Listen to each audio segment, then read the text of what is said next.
Okay, this is a quick review of the impact weapons components mount-a-slot direct attach mount sling mount.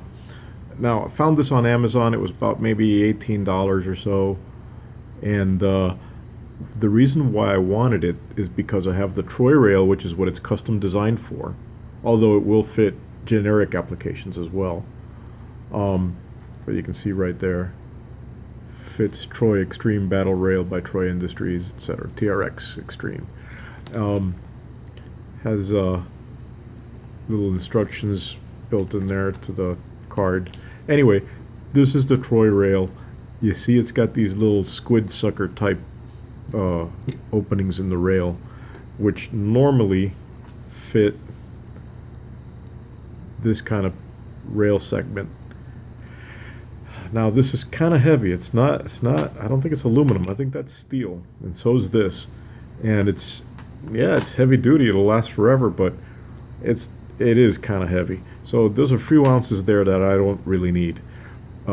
Meanwhile, as you can see in here, it's kind of shiny there. But this is that impact weapons components sling mount, and it mounts right inside. Let me see if I can get a good view. So you see it's got these little set screws, Allen head set screws, like these. It comes with 4, 2 long and 2 short. The 2 short ones, I think, are the ones that fit the best for this rail.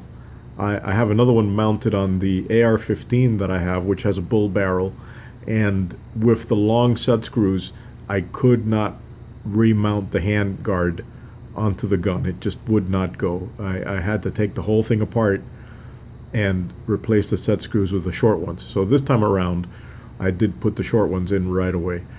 The other thing I can tell you is it's got 2 slots. It has like a key ring, that shiny thing you see on the edge is this really thin, it looks like the springs from it's that kind of material from the GI handguard, but it's in a key ring formation. So basically it's a circle and a half or so, and you have to stretch it out and start it on the bottom slot of this and then work your way around it and slip it in. Honestly, I could not do it on camera without this video taking 20 extra minutes or so. Maybe not so much, but maybe 5 or 10 extra minutes. So I didn't do it on camera. You're just going to have to take my word for it. It's not an easy thing to do. But even worse, since I had put the long set screws on there and it didn't quite fit, even worse is taking it back out. Trying to take that thing back out was really difficult. Had to bring in one of those little eyeglass screwdrivers, find the end of the key ring thing, start pulling it out, and working the springiness of it out to finally get it apart. I did do it though, but I wouldn't want to do it again. Anyway, but once you've got this situated where you want it, and you tighten down the set screws, which by the way, they don't recommend you put any kind of anti-seize or anything. They don't actually say put any Loctite, nothing like that on it. Just put it in and make sure it digs into the inside of the handrail, which has these little ridges you can probably see right there. And it does dig in there, and it's not going to go anywhere. It's not going to move. It doesn't rattle, doesn't do anything except take a QD sling mount, go right in, and Bob's your uncle. Anyway, so let's put this sucker back together. And pardon me, because I'm just looking at the camera while I'm doing this.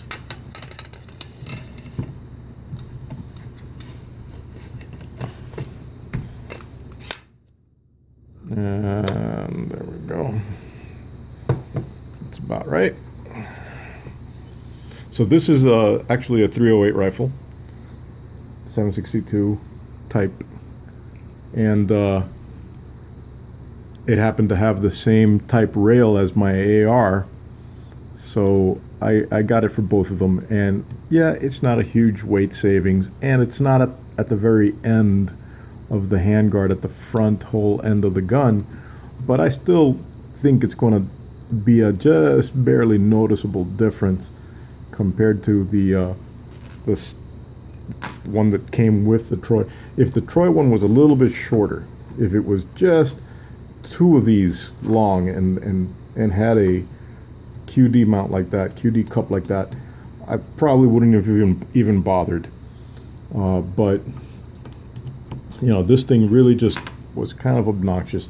This gives me a lot more flexibility on the gripping without that thing being in the way, and it has to save. Even if it's a couple ounces, it will save at least a couple of ounces. So I'm looking forward to taking this out in the range and seeing the difference.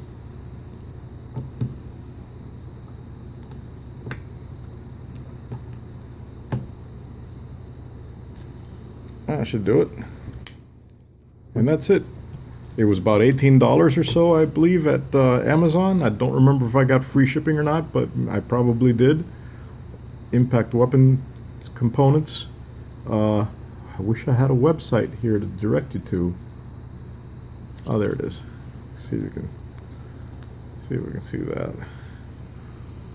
www.impactweaponscomponents.com. Well, that's pretty clear and obvious.